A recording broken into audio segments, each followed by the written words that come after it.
Buy a rugged Tacoma and get $1,500 cash back. Toyota, let's go places. Back in 2007, when the Ravens were on the clock set to make their third-round pick, guard was probably the last position I expected from GM Ozzie Newsome with the 86th overall pick. After all, Ozzie just made Ben Grubbs the team's first-round pick. But with that pick, Ozzie called the name of a player who played for a man he knew well, University of Iowa head coach Kirk Ferentz. Marshal Yanda then became a Raven. Yanda started in 12 of 16 games during his rookie season and was the de facto starter heading into 2008. But during Game 5 of 2008, he suffered a knee injury that would sideline him for the balance of the season and bring into question his availability early in 2009. But Marshall, being the grinder he's always been, managed to play in all 16 games in 2009, starting in 9 of them. From that point forward, Yanda was a staple of the Ravens' offense. During his stellar career, the former Iowa Hawkeye and Grand Rapids native was named to the Pro Bowl 8 times and All-Pro 7 times, and of course, he was a Super Bowl champion.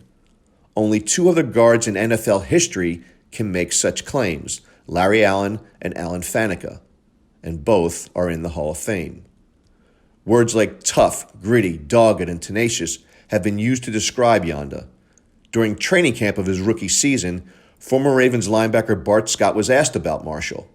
Bart replied, "He plays with a lot of intensity, and he's a nasty guy, which we always like. We don't have a lot of nasty guys over there on the offensive side, but I think he brings an attitude and a swagger. I heard he was a pig farmer coming in, and it doesn't get any more gutter than that. You got farmer street cred."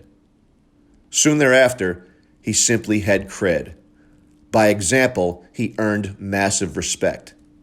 Fast forward to training camp in 2012, practice had ended and John Harbaugh, just as he always has, brought the team together to recap practice and set the stage for the upcoming team activities.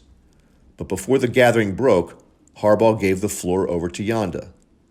The chatter amongst 90 teammates that hovered like a buzz, even as Harbaugh addressed that group, suddenly stopped. It was like a night in the forest, punctuated by chirping of crickets that suddenly went silent.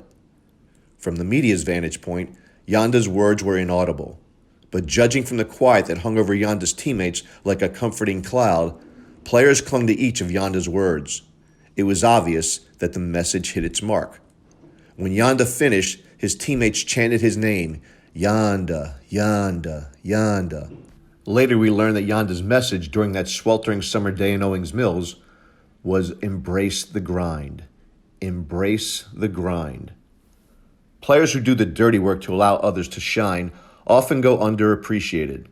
But as evidenced by Bart Scott, Yanda's impact was felt immediately. As he matured as a player and as a man, Yanda's leadership grew immensely. He would often address his teammates before games with encouraging words such as, "Make the best of your opportunity."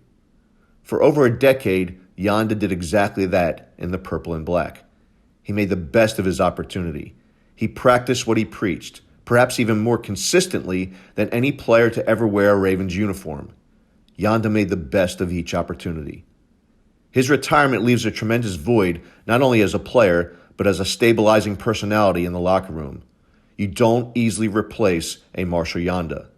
You only hope that someone comes along and travels a similar career path that Yanda set ablaze for 13 seasons. I wish Marshall all the best. Thank you for all of your contributions on and off the field. I hope that in retirement, you find the same joy, satisfaction, and success that you delivered to the city of Baltimore. The grind is over. I'm Tony Lombardi.